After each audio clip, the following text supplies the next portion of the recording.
Primera parte, el mentor. Coriolanus dejó caer el puñado de col en la olla de agua hirviendo, y juró que llegaría el día en que aquella verdura no volvería a tocar sus labios. Sin embargo, el día todavía no había llegado. Necesitaba comerse un cuenco enorme del anémico vegetal y beberse cada gota de la sopa para que no le gruñera el estómago durante la ceremonia de la cosecha. Era una de las precauciones de la larga lista que preparaba para ocultar el hecho de que su familia, a pesar de residir en el ático del edificio de viviendas más opulento del Capitolio, era más pobre que la escoria de los distritos. Que, a sus 18 años, el heredero de la casa de los Snow, antes tan grandiosa, no contaba más que con un ingenio para sobrevivir. Le preocupaba el estado de su camisa para la cosecha. Contaba con un par de pantalones oscuros bastante aceptables, comprados en el mercado negro el año anterior. Pero la gente se fijaba en la camisa. Por suerte, la academia proporcionaba los uniformes que debían llevar a diario. Sin embargo, habían pedido a los estudiantes que, para la ceremonia, se vistieran con elegancia, sin olvidar la solemnidad que requería la ocasión. Tigris le había pedido que confiara en ella, y él así lo hacía, ya que la habilidad de su prima con la aguja lo habría salvado hasta ese momento. Aún así, no esperaba un milagro. La camisa que habían desenterrado del fondo del armario de su padre, recuerdo de tiempos mejores, estaba manchada y amarillenta por el paso del tiempo. Le faltaban la mitad de los botones y tenía una quemadura de cigarrillo en uno de los puños. Una prenda que estaba en tan malas condiciones que ni siquiera la habían vendido cuando le sacudió la necesidad. Esa era su camisa para la cosecha. Aquella mañana, al entrar en el dormitorio de su prima, no estaban ni ella ni la camisa. No era buena señal. ¿Acaso Tigris se habría rendido y habría decidido aventurarse en el mercado negro en un último intento desesperado por encontrarle una vestimenta? ¿Y qué demonios poseía que pudiera entregar a cambio? Solo una cosa, ella misma. Y la casa de los Snow todavía no había caído tan bajo. ¿O acaso lo estaba haciendo mientras él salaba la col? Pensó en la gente que podría ponerle precio, de nariz larga y puntiaguda, y extrema delgadez. Tigris no era una gran belleza, aunque su dulzura y su vulnerabilidad invitaban al abuso. Encontraría compradores si decidía buscarlos. La idea le revolvió el estómago, se sentía impotente y se despreciaba por ello. Desde el interior del piso oyó que sonaba la grabación del himno del Capitolio, la joya de Panem. La trémula voz de soprano de su abuela se unió a ella y rebotó por las paredes.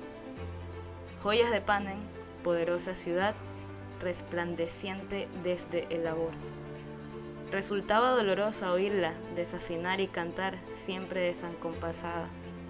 El primer año de la guerra ponía la grabación de los días festivos para inculcar el patriotismo en Coriolanus, que entonces tenía 5 años, y en Tigris, que tenía 8. El recital diario no había dado comienzo hasta aquel negro día en que los rebeldes de los distritos rodearon el Capitolio, dejándolos sin suministros durante los 2 años siguientes de la guerra. «Recordad, niños», solía decirles, «nos han sitiado, pero no vencido». Entonces cantaba el himno por la ventana del ático mientras las bombas llovían sobre ellos, su pequeño acto de desafío. Humildes nos arrodillamos ante tu ideal y las notas que nunca lograba alcanzar, y te prometemos nuestro amor. Coriolanus esbozó una mueca. Los rebeldes llevaban una década guardando silencio, no así su abuela. Todavía quedaban 2 estrofas para terminar. Joyas de Panem, corazón de la justicia, coronado tu mármol de sabiduría. Se preguntó si sería posible absorber parte del sonido añadiendo más muebles a la casa. Aunque se trataba de un planteamiento puramente erótico, en aquel momento su ático era un microscopio del Capitolio en sí, marcado por las cicatrices de los implacables ataques rebeldes. Las grietas recorrían las pequeñas paredes de 6 metros de altura. Las molduras del techo estaban salpicadas de agujeros dejados por fragmentos de yeso caído. y unas feas tiras de cinta aislante negra sujetaban los cristales rotos de las ventanas en arco que daban a la ciudad. A lo largo de la guerra y la década posterior, la familia se había visto obligada a vender o trocar muchas de sus posesiones, de modo que algunas de las habitaciones estaban completamente vacías y cerradas, y en las demás pocos muebles quedaban. Y lo que era peor, durante el frío intenso del último invierno del asedio habían tenido que sacrificar elegantes enseres de madera labrada, innumerables volúmenes de libros para alimentar la chimenea y evitar morir congelados. Había llorado cada vez que veía las coloridas páginas de sus libros ilustrados, los mismos que había leído junto a su madre con tanta atención, reducidas a cenizas. Pero mejor triste que muerto, como había estado en los pisos de sus amigos. Coriolano sabía que la mayoría de las familias ya habían empezado a reparar sus hogares, pero los Snow ni siquiera se podían permitir unos metros de lino para una nueva camisa. Pensó en sus compañeros de clase, que estarían examinando sus armarios o poniéndose sus nuevos trajes a medidas, y se preguntó durante tiempo, ¿podría mantener las apariencias? Tú nos das la luz, tú nos unes de nuevo, y a ti te integramos la vida. Si la camisa remozada por Tigris resultaba inservible, ¿qué haría? ¿Fingir que tenía la gripe y avisar de que estaba enfermo? Lo tacharían de débil. Presentarse con la camisa y el uniforme lo considerarían irrespetuoso. Embustirse en la camisa roja que le quedaba pequeña desde hace 2 años, lo tildarían de pobre. La opción aceptable, ninguna de las anteriores. Puede que Tigris hubiera ido a pedir ayuda a su jefa, Fabricia Locke, una mujer tan ridícula como su nombre, pero con evidente talento para la moda reciclada. Ya se supieran de moda el cuero, las plumas, el plástico o la felpa, ella encontraba la forma de incorporarlos a un precio razonable. Como a Tigris no le daban bien los estudios, había renunciado a la universidad tras graduarse en la academia, para perseguir su sueño de convertirse en una diseñadora. Se suponía que era una aprendiza, pero Fabricia la trata como si fuera una esclava, y le exigía masajes en los pies y que quitara sus largos cabellos de color magenta, que obstruyeran los desagües. No obstante, Tigris no se quejaba nunca, y no permitía que nadie criticara a su jefa, porque estaba encantada y muy agradecida de haber conseguido un puesto dentro de la industria de la moda. Joyas de Panem, reflejo del poder, refuerza en la paz, escudo en la guerra. Coriolano se abrió el frigorífico con la esperanza de encontrar algo con lo que darle más sabor a la sopa. La única ocupante de electrodoméstico era un sartén metálico. Cuando levantó la tapa, una pastosa papilla de patatas ralladas le devolvió la mirada. ¿Acaso su abuela por fin había decidido cumplir su amenaza de aprender a cocinar? ¿Sería comestible aquella porquería? Tapó de nuevo la sartén hasta tener más información que analizar. Menudo lujo se habría tirado a la basura sin pensarlo. Menudo lujo de tener basura. Recordó o creyó hacerlo cuando era muy pequeño y veía los camiones de la basura de los que se encargaban los sábados. Los obreros sin lengua eran los más cumplidores, según la abuela. Zumbar por las calles, vaciar las enormes bolsas de basura, los contenedores, los artículos domésticos, hasta que llegó el momento en que nada era desechable. Todas las calorías eran buenas y cualquier objeto podía cambiarse por algo. Quemarse para protegerse del frío o pegarse a la pared a modo de aislamiento. Todos habían aprendido a despreciar el despilfarro, aunque empezaba a ponerse de moda otra vez, insidioso, señal de prosperidad como una camisa en condiciones. Con tu mano acorazada, protege nuestro Capitolio, nuestra vida. La camisa. Su mente a veces se obsesionaba así con un problema, con cualquier cosa en realidad, y no lo soltaba, como si controlar un elemento de su mundo lo salvara de la ruina. Era una mala costumbre que le impedía ver otros peligros y riesgos. La tendencia a la fijación estaba programada en su cerebro, y era muy probable que acabara con él si no aprendía a superarla. La voz de su abuela graznó el descrenzo final. ¡Nuestra tierra! La vieja loca todavía se aferraba a los días anteriores de la guerra. La adoraba, pero hacía muchos años que había perdido el contacto con la realidad.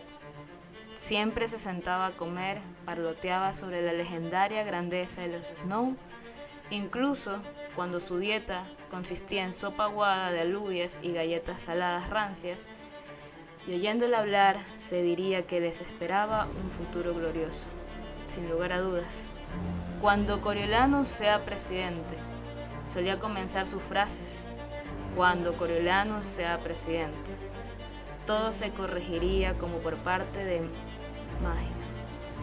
Desde la cochambrosa fuerza aérea del Capitolio hasta el desorbitado precio de las chuletas de cerdo. Era una suerte que el ascensor roto y sus piernas arrítmicas le pedirían salir mucho de casa, y que sus escasas visitas estuvieran tan fosilizadas como ella. La col rompió a hervir y perfumó la cocina con el aroma de la pobreza. Coriolanus la apuñó con una cuchara de madera. Tigris seguía sin aparecer. Pronto sería demasiado tarde para llamar y poner una excusa. Ya estarían todos reunidos en el salón de la academia. Tendría que enfrentarse al enfado y a la decepción de su profesora de comunicaciones Eitiria Crick, que había hecho campaña para que le concedieran uno de los 24 codiciados puestos de mentor de los Juegos del Hambre. Además de ser el favorito de Satiria, era su asistente y seguro que lo necesitaría aquel día. La profesora era la imprescindible, sobre todo cuando bebía, y eso se daba por hecho el día de la cosecha. Lo mejor sería llamar y avisarla, decirle que no paraba de vomitar o algo así, pero que haría todo lo posible por recuperarse. Se preparó mentalmente y cuando se disponía a coger el teléfono para alegar enfermedad extrema, se le ocurrió otra cosa. Si no aparecía, ¿dejaría a la profesora que lo sustituyeran como mentor? Y en tal caso, ¿mermaría eso sus posibilidades de conseguir uno de los premios que le entregaba la academia a los graduados? Sin ese premio, no podría permitirse ir a la universidad, lo que significaba quedarse sin carrera, lo que a su vez significaba decirle adiós a su futuro, y a saber qué pasaría con su familia. Y la puerta principal, combada, se abrió entre raspones y gruñidos. ¡Corio!, lo llamó Tigris, y él colgó el teléfono de golpe. Se había quedado con el apodo que su prima le había puesto de pequeño. Salió corriendo de la cocina y chocó contra ella, y a punto estuvo de derribarla, pero la muchacha estaba demasiado emocionada para regañarlo. Lo conseguí. Bueno, al menos he conseguido algo. Dio unos cuantos pasos rápidos sin moverse en el sitio mientras levantaba una percha envuelta en una vieja funda para trajes. ¡Mira! Coriolanus abrió la cremallera de la funda y sacó la camisa. Era preciosa. No, mejor aún, era elegante. El grueso lino ya no era ni del blanco original ni amarillento por el paso de los años, sino de un delicioso color crema. Había sustituido los puños y el cuero por terciopelo negro, y los botones eran cubos de oro y ébano. Teselas, cada una de ellas tenía 2 agujeritos diminutos para introducir el hilo. «Eres un genio», le dijo con toda sinceridad, «y la mejor prima del mundo», procurando mantener un brazo estirado para proteger la camisa. La abrazó con el otro. Los Snow siempre caen de pie. Los Snow siempre caen de pie, se pavoneó Tigris. Era el dicho que los había ayudado a sobrevivir a la guerra, cuando cada día era una lucha constante por no acabar bajo tierra. «Cuéntamelo todo», le pidió sabiendo que su prima estaría deseando hacerlo. Le encantaba hablar de ropa. Tigris alzó las manos y dejó escapar una sonrisa entrecortada. «¿Por dónde empiezo?» Y empezó por la lejía. Le comentó a Fabricia que las cortinas blancas de su dormitorio parecían sucias, y al dejarlas en remojo con lejía, metió también la camisa. La prenda había reaccionado muy bien, pero por mucho que la empapara, era imposible eliminar las manchas, así que la había hervido con un puño de calenturas marchitas que había encontrado con el contenedor de basura de la vecina de Fabricio, y las flores habían teñido el lino lo justo para ocultar las manchas. El terciopelo de los puños procedía de una enorme bolsa de terciopelo con cordones en las que guardaban una de las placas, ya inservibles de su abuelo. Las teselas las habían arrancado del interior de un armario del baño de la doncella. Le había pedido al encargado de mantenimiento del edificio que les taladrara unos agujeros en cambio de arreglarle el mono del trabajo. ¿Eso ha sido esta mañana?, le preguntó Coriolanos. No, ayer, el domingo. Esta mañana has encontrado mis patatas. La siguió a la cocina, donde abrió el refrigerador y sacó el sartén. Me quedé despierta hasta las tantas sacándoles el almidón. Después fui corriendo a la casa de Doliet para usar una plancha en condiciones. Esta las he reservado para la sopa. Tigris volcó el revoltijo del sartén sobre la col que hervía al fuego y lo removió todo con una cuchara. Su primo se fijó en los círculos violáceos bajo sus ojos color castaño dorado y no pudo reprimir una punzada de culpa. ¿Cuánto hace que no duermes?, le preguntó a Tigris. Estoy bien. Me comí las peladuras de patata. Dicen que ahí están las vitaminas. Además, hoy es la cosecha, así que podríamos decir que es día de fiesta, añadió alegremente. No con Fabricio. En realidad no lo era en ninguna parte. El día de la cosecha era algo horrible en los distritos, pero tampoco se celebraba mucho en el Capitolio. Como a él, a casi nadie le agradaba recordar la guerra. Tigris se pasaría el día pendiente de Fabricia y de su pavoriento grupo de invitados, que intercambiarían lúgubres historias de las vibraciones pasadas durante el sitio y deberían hasta perder el conocimiento. Lo peor vendrían al día siguiente, cuando le tocara ayudarlos con unas resacas. Deja de preocuparte. Toma, date prisa y come. Tigris sirvió la sopa en un cuenco y lo dejó sobre la mesa. Coriolanos le echó un vistazo al reloj, se tragó la sopa sin problema, que le quemara la lengua, y corrió a su dormitorio con la camisa. Ya estaba duchado y afeitado, y por suerte no le había salido ninguna espinilla que afectara sus pálidas facciones. La ropa interior y los calcetines negros que le proporcionaba la academia estaban bien. Se subió los pantalones de vestir, que eran más que aceptables, y se calzó un par de botas de cuero con cordones. Le quedaban demasiado pequeñas, pero podía soportarlo. Después se puso la camisa con mucha cautela, se la remetió y se volvió hacia el espejo. No era tan alto como debería. Como había ocurrido con muchos de los de su generación, lo más probable era que la pobreza de su dieta hubiera frenado su crecimiento. Sin embargo, tenía un cuerpo atlético, un porte excelente, y la camisa enfatizaba los puntos fuertes de su físico. No lucía un aspecto tan regio desde que era pequeño, cuando su abuela lo paseaba por las calles vestidos con su traje de terciopelo morado. Se alisó los rubios rizos mientras le susurraba su imagen con un tono de burla. Coriolanos Snow, futuro presidente de Panem, yo te saludo. A modo de agradecimiento, Tigris realizó una entrada triunfal en la sala de estar, extendiendo los brazos mientras daba una vuelta completa para presumir de camisa. Ella chilló encantada y aplaudió. Estás fantástico, guapísimo y a la moda. Ven a verlo, abuela Trix. Era otro de los apodos acuñados de la abuela, para la que, o peor aún, Yaya, no estaban a la altura de alguien tan imperial. Su abuela apareció con una rosa roja recién cortada, acunada entre las trémulas manos, vestida una túnica larga y suelta, y de color negro, de las que eran tan populares antes de la guerra, y se habían quedado ya tan anticuadas que daban risa. Y un par de babuchas bordadas con las puntas en curvas que habían pertenecido a un disfraz. Algunos mechones de fino cabello blanco le asomaban por el borde de un turbante de terciopelo enmudecido.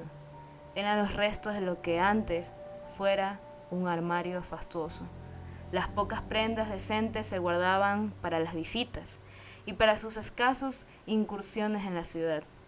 Toma, niño, póntela, recién cortada de mi jardín de la azotea, le ordenó. Al absertar la rosa de las temblorosas manos de su abuela, se pinchó con una espina. La sangre brotó de la herida de la palma, así que mantuvo la mano alejada del cuerpo para no mancharse su preciada camisa. La anciana parecía perpleja. Solo quería que estuvieras elegante, le dijo. Claro que sí, abuelatrix, repuso Tigris, y así será. Mientras conducía a Coriolanus a la casina, él se acordó que el autocontrol era una habilidad esencial y que debía sentirse agradecido por las oportunidades que su abuela le ofrecía todos los días para practicarlo. Las heridas de Punción no sangran mucho, le aseguró Tigris, mientras se la limpiaba y vendaba toda deprisa. Después cortó el tallo de la rosa, dejó unas cuantas hojas y se la prendió en la camisa. Sí que estás elegante. Ya sabes lo importantes que son para ellas las rosas. Dale las gracias. Eso hizo. Le dio las gracias a las dos y se fue disparado hacia la puerta. Bajó a toda velocidad los 12 tramos de recargadas escaleras, cruzó el vestíbulo y salió al Capitolio. La entrada principal del edificio daba al Corso, una avenida tan amplia que en los viejos tiempos, cuando el Capitolio organizaba sus demostraciones de pompa militar para regocijo de la multitud, cabían cómodamente 8 carros en paralelo. Coriolanus recordaba verlas desde pequeño, desde los balcones del piso, mientras los invitados a la fiesta se jactaban de tener asientos de primera fila para los desfiles. Entonces llegaron los bombardeos, y durante mucho tiempo su bloqueo fue infranqueable. Aunque las calles ya estaban despejadas, los escombros todavía se apilaban en las aceras y había edificios enteros tan destrozados como el primer día, 10 años después de la victoria. Todavía tenía que rodear fragmentos de mármol y granito para llegar a la academia. A veces, Coriolanus se preguntaba si los dejaban allí para recordarles a los ciudadanos lo que habían sufrido. La gente tenía muy mala memoria. Era necesario que esquivaran escombros, que arrancaran los mugrientos cupones de racionamientos y asistieran a los Juegos del Hambre para mantener la guerra viva en su recuerdo. El olvido daba lugar al exceso de confianza y entonces volverían todos a la casilla de salida. Cuando dobló por la calle de los Sabios, intentó controlar su ritmo. Quería llegar a tiempo, pero fresco y sereno. No echó un espantujo sudoroso. Aquel día de la cosecha, como la mayoría prometía ser abrasador, ¿qué se podía esperar del 4 de julio? Agradecía el perfume de la rosa de su abuela, porque su camisa cada vez estaba más caliente. Despedía un tenue aroma a patatas y candelunas marchitas. La academia, la mejor escuela del Capitolio, educaba a los progenies de los ciudadanos destacados, ricos e influyentes, con sus más de 400 alumnos en cada curso. Tigris y Coriolanus habían logrado entrar sin muchas dificultades gracias a la larga historia de su familia en la institución. A diferencia de la universidad, era gratuita y ofrecía la comodidad de medio y el material escolar, además de los uniformes. Todo el que era alguien asistía a la academia y Coriolanus necesitaba esos contactos para cimentar su futuro. La majestuosa escalera que daba entrada a la academia tenía cabida para todo el alumnado, así que había espacio de sobra para el flujo constante de las autoridades, profesores y estudiantes, que acudían a las festividades del día de la cosecha. Coriolanus la subió despacio intentando moverse con una dignidad natural, por si alguien lo miraba. La gente lo reconocía, o al menos habían conocido de sus padres y sus abuelos. Y de los Snow se esperaba un mínimo estándar. Aquel año, empezando por ese mismo día, esperaba lograr también el reconocimiento personal. La mentoría de los Juegos del Hambre era su proyecto final antes de la graduación de la academia en verano. Una actuación impresionante como mentor, sumada a su excelente expediente académico, le aseguraría un premio en metálico lo bastante cuantioso como para pagar su matrícula universitaria. Habría 24 tributos, un chico y una chica por cada uno de los 12 distritos derrotados, elegidos mediante sorteos para luchar a muerte en la arena de los Juegos del Hambre. Estaba todo recogido en el Tratado de la Traición que había acabado con los días oscuros, de la rebelión de los distritos, uno de los muchos castigos impuestos en los insurgentes. Como en el pasado, meterían a los tributos en el estadio del Capitolio, un anfiteatro que se usaba para los deportes y el entrenamiento antes de la guerra, y se les proporcionaba armas con las que asesinarse entre ellos. El Capitolio animaba a sus ciudadanos a ver el espectáculo, pero mucha gente lo evitaba. El reto consistía en convertirlo en un acontecimiento más atractivo. Con esto en mente, por primera vez se había decidido que los tributos contaran con mentores. 24 de los mejores alumnos del último curso de la academia eran los elegidos para el trabajo, aunque todavía estaban concentrados los detalles de lo que eso suponía. Se hablaba de preparar a cada uno de los tributos para una entrevista personal, quizá incluso mostrarlos acicalados ante las cámaras. Todo el mundo coincidía en que, para que continuaran los Juegos del Hambre, debían evolucionar hasta convertirse en una experiencia significativa, y emparejar a la juventud del Capitolio con los tributos de los distritos intrigaba a los ciudadanos. Coriolanos cruzó una entrada adornada con pendones negros, recorrió un pasillo de trecho aboderado y entró en el cavernoso salón, desde donde verían la retransmisión de la ceremonia de la cosecha. No llegaba tarde ni mucho menos, pero el salón ya estaba repleto de profesores y estudiantes, además de unos cuantos encargados de los juegos, cuya presencia no era necesaria para retransmitirla el día de la inauguración. Los Avox circulaban entre la multitud con bandeja de posca, un brebaje de vino aguado mezclado con miel y hierbas. Se trataba de una versión alcohólica del ácido menjunje del que había despendido el Capitolio durante la guerra y que supuestamente protegía de las enfermedades. Coriolanos cogió una copa y se enjuagó la boca, con la esperanza de que borrara cualquier rastro de aliento a col. Sin embargo, solo se permitió un trago. La bebida era más fuerte de lo que pensaba la mayoría, y en los años anteriores había visto alumnos de último curso ponerse en ridículo por ingerir demasiada. El mundo todavía pensaba que Coriolanos era rico, aunque su única moneda de cambio era su encanto, que procuraba repartir con generosidad mientras se paseaba entre la gente. Los rostros se iluminaban cuando saludaban con simpatía unos a otros, preguntando por miembros de la familia y soltando algún que otro cumplido. No me quito de la cabeza su clase sobre la represalia de los distritos. Me encanta tu flequillo. ¿Cómo fue la operación de espalda de tu madre? Bueno, dile que es mi heroína. Dejó atrás sillas acolchonadas dispuestas para la ocasión y siguió hasta la tarima, donde Satiria regalaba los oídos de un grupo de profesores de la academia y responsables de los Juegos del Hambre con una de sus alocadas historias, aunque solo logró escuchar la última frase.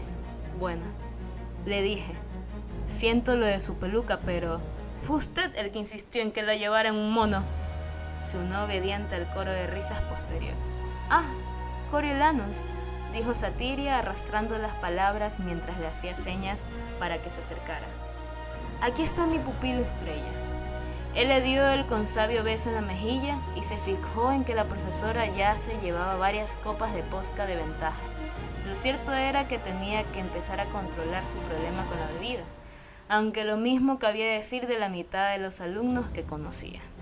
La automedicación era una epidemia que asolaba la ciudad. A pesar de todo, Satiria era graciosa y no demasiado estirada, uno de los pocos profesores que permitía que los alumnos la llamaran por su nombre de pila. La mujer se retiró unos pasos y lo examinó. Una camisa preciosa. ¿De dónde la ha sacado? Él se miró la prenda como si se sorprendiera de su existencia y se encogió los hombros como un joven con opciones limitadas. Los Snows tenemos armarios con mucho fondo, respondió alegremente. Intentaba conseguir un aspecto respetuoso pero festivo. Y lo has conseguido. ¿Qué son esos ingeniosos botones?, preguntó Satiria mientras tocaba uno de los cubos del puño. ¿Teselas? Ah, sí. Bueno, eso explica por qué me recuerdan al baño de la doncella, respondió él, lo que provocó las risas de los amigos de la profesora. Aquella era la impresión que se esforzaba por dar. Un recordatorio de que era una de las pocas personas del Capitolio con un cuarto de baño para la doncella. Y encima, uno con mosaicos de teselas, templado por la chanza sobre su camisa. Señaló a Satiria con la cabeza. Un vestido precioso, ¿verdad? Le había bastado un vistazo para saber que se trataba del mismo vestido que siempre lucía en la ceremonia de la cosecha, al que había añadido unos penachos de plumas negras. No obstante, ella había valido su camisa, así que tenía que devolverle el favor. La profesora recibió la pregunta con los brazos abiertos. Lo encargué especialmente para la ocasión, respondió, por ser él el 10º aniversario y tal. Elegante, dijo Coriolanus. La verdad es que no hacían mal equipo. Su deleite se interrumpió en seco al ver a la encargada del gimnasio, la profesora Arcripid Xixet, que usaba sus musculosos hombros para abrirse camino entre la multitud. A su lado se encontraba su asistente, Sejanus Plint, que cargaba con el escudo decorativo que la profesora Secret insistía en llevar todos los años para la fotografía del grupo. Se lo habían concedido al final de la guerra por el éxito obtenido en la suspensión de los simulacros de seguridad de la academia durante los bombardeos. Sin embargo, lo que llamó la atención de Coriolanus no fue el escudo, ni la ropa de Sejanus, un suave traje de color gris oscuro, con una camisa de un blanco segador compensada por una corbata de cachimería, ajustado por aportar elegancia a su figura, alta y angulosa. El conjunto era moderno y nuevo, y olía a dinero, a especulaciones en tiempos de guerra en concreto. El padre de Sejanus era un fabricante del Distrito 2, que había tomado partido por el presidente. La forma que había amasado con las municiones le permitió comprarle una vida a su familia en el Capitolio. Los Plint disfrutaban de los privilegios de las familias más antiguas y poderosas se habían ganado tras varias generaciones. Era algo sin precedentes que Sejanus, un chico nacido en el distrito, fuera alumno de la academia, pero la generosa donación de su padre habría pagado gran parte de la construcción de la escuela tras la guerra. Un ciudadano nacido en el Capitolio habría esperado que bautizaran un edificio con su apellido, pero el padre de Sejanus solo había pedido una educación para su hijo. Coriolanus consideraba que la gente como los Plint suponía una amenaza para todo lo que valoraba. Los arribistas nuevos ricos del Capitolio sosacaban el viejo orden con su mera presencia. Era más molesto, si cabe, porque el grueso de la fortuna de la familia Snow también se había invertido en munición en el Distrito 13. Tras las bombas, su enorme complejo, los innumerables edificios de fábricas e instalaciones de investigaciones habían quedado reducidos a polvo, habían destruido el Distrito 13 con armas nucleares, y la zona aún emitía unos niveles de radiación incompatibles con la vida humana.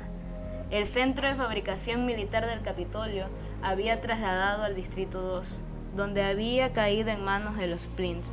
Cuando las noticias de la desaparición del Distrito 13 llegaron al Capitolio, la abuela de Coriolanus le había restado importancia en público, afirmando que por suerte tenían muchos otros activos. Pero no era cierto. Sejanus había llegado al patio del colegio 10 años antes. Era un niño tímido y sensible que examinaba con cautela a los demás críos, con unos enternecedores ojos castaños, demasiado grandes para su fatigado rostro. Cuando se corrió la voz de que procedía de los distritos, el primer impulso de Coriolanus fue unirse a la campaña de sus compañeros para convertir la vida del nuevo en un infierno. Tras pensárselo con calma, decidió que lo mejor era no hacerle caso, mientras los demás niños del Capitolio interpretaron como que cebarse el mocoso de los distritos era indigno de él. Sejanus lo tomó por decencia. Ninguna de las dos explicaciones era del todo correcta, aunque ambas reforzaban la imagen ejemplar que Coriolanus deseaba ofrecer. La profesora Cyclet, una mujer que, formidable estatura, se plantó en el círculo de Satiria y despercibió a sus inferiores a los 4 vientos. «Buenos días, profesora Crick». «Ah, Acripnia. Bien, ¿te has acordado de tu escudo?», respondió Satiria tras aceptar un firme apretón de manos. «Me preocupa que la juventud olvide el verdadero significado de este día, Sejanus. Qué elegante estás». Sejanus intentó hacer una reverencia y le cayó un mechón de pelo rebelde sobre los ojos. El engorroso escudo le dio en el pecho. «Demasiado elegante», comentó la profesora Cyclet. «Le he dicho que, de querer un pavo real, habría llamado a la tienda de mascotas. Deberían ir todos de uniforme», miró Coriolanus. «Ese no es del todo horrendo. La antigua camisa era el uniforme de gala de tu padre». «¿Lo era?». Coriolanus no tenía ni idea. Le vino a la cabeza el borroso recuerdo de su padre con un impecable traje de gala repleto de medallas. Decidió aprovechar la oportunidad. «Gracias por fijarse, profesora. Encargué los arreglos para dejar claro que yo no he luchado en el frente, pero quería que él estuviese hoy conmigo». «Muy apropiado», respondió la profesora Cyclet, que después se concentró en Satiria y en sus opiniones sobre el último despliegue de tropas de agentes de la paz, los soldados de la nación al Distrito 12, donde los mineros no cumplían sus cuotas. Como las profesoras estaban en lo suyo, Coriolanus señaló el escudo con la cabeza. «Hoy te toca entrenamiento, ¿eh?». «Siempre es un honor ser de ayuda», respondió Sejanus sonriendo con ironía. «Se ve que te has esforzado mucho en darle brillo», contestó Coriolanus. Sejanus se tensó por insinuaba que era un mameluco, un lacayo. Permitió que la situación se volviera incómoda antes de suavizarla. «Sé lo que me digo. Yo me encargo de todas las copas de vino, Satiria». «¿En serio?», preguntó Sejanus más relajado. «No, que va, pero solo porque todavía no se le ha ocurrido», respondió Coriolanus, que oscilaba entre el desdén y la camaradería. «La profesora Cyclet siempre piensa en todo. No duda en llamarme, ya sea de día o de noche». Daba la impresión de que Sejanus quería continuar, pero al final se limitó a dejar escapar un suspiro. «Por supuesto, ahora voy a graduarme. Nos mudamos más cerca de la escuela. Una sincronización perfecta, como siempre». «¿A dónde?», preguntó su compañero receloso. «A algún sitio del Corso. Dentro de poco sacarán a la venta muchas de esas viviendas tan lujosas. Los propietarios no pueden permitirse los impuestos o algo así, según me contó mi padre». El escudo arañó el suelo, así que Sejanus volvió a levantarlo. En el capítulo no se pagan impuestos por las propiedades. Eso solo pasa en los distritos. Es una ley nueva para recaudar dinero con él que reconstruir a la ciudad. Coriolanus intentó reprimir el pánico. Una nueva ley que establecía un impuesto por su piso. ¿A cuánto ascenderían? Apenas sobrevivían con el miserable sueldo de Tigris, la irrisoria pensión militar que recibía la abuela por los servicios prestados por su marido a Panen, y su retribución como dependiente y huérfano de un héroe de guerra y que se acabaría en cuanto se graduase. Y si no podían pagar los impuestos, perderían el piso. Era lo único que tenían. Venderlo no ayudaría. Sabía que su abuela había pedido prestado hasta el último centavo que valía. Si lo vendían, se quedarían prácticamente sin nada. Tendrían que mudarse a algún barrio perdido y unirse a las mugrientas filas de los ciudadanos corrientes, sin estatus, sin influencia, sin dignidad. La deshonra mataría a su abuela. Sería más humano tirarla por la ventana de su ático, al menos. Sería rápido. «¿Estás bien?», le preguntó Sejanus desconcertado. «Acabas de quedarte en blanco como la cal». «Creo que es la posca», respondió Coriolanus tras recuperar la compostura. «Me revuelve el estómago». «Sí, Ma siempre me obligaba a beberla durante la guerra». «¿Ma? ¿Acaso a Coriolanus le iba a usurpar el puesto a alguien que se refería a su madre como Ma?» La col y la posca amenazaban con reaparecer. Respiró hondo y obligó a su estómago a retenerlas. Nunca antes había odiado tanto a Sejanus desde la primera vez que el rechoncho niño de los distritos se le acercó con su palurdo acento y una bolsa de gominolas en la mano. Coriolanus oyó una campana y vio que sus compañeros se reunían frente al estrado. «Supongo que ha llegado el momento de asignarnos tributos», dijo Sejanus con tristeza.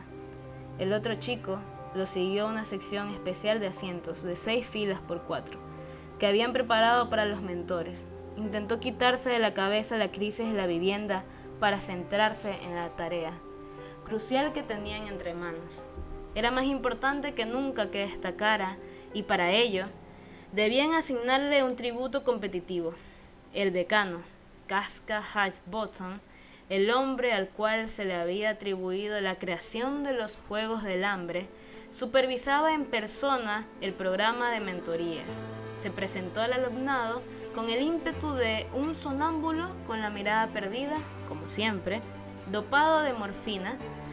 Su cuerpo, antes esbelto, se había encogido y encubierto de pliegues de piel sobrante. La precisión de su reciente corte de pelo y el traje nuevo no servían más que para poner de relieve su deterioro. Todavía conservaba a duras penas su supuesta gracia a la fama obtenida como inventor de los juegos, pero se rumoreaba que la junta de la academia empezaba a perder la paciencia. «Hola a todos», dijo arrastrando las palabras mientras agitaba por encima de la cabeza un trozo arrugado de papel. «Voy a leer esto». Los estudiantes guardaron silencio para intentar oírlos por encima del ruido del salón. «Les voy a leer un nombre y después leeré quién les toca, ¿ya? De acuerdo. El chico del distrito 1 es para...». El decano examinó el papel con los ojos entornados, intentando enfocarlos. «Mis gafas», masculló. «Se me ha olvidado». Todo el mundo se quedó mirando sus gafas que ya llevaba puestas y esperaba que sus dedos las encontraran. «Ah, eso.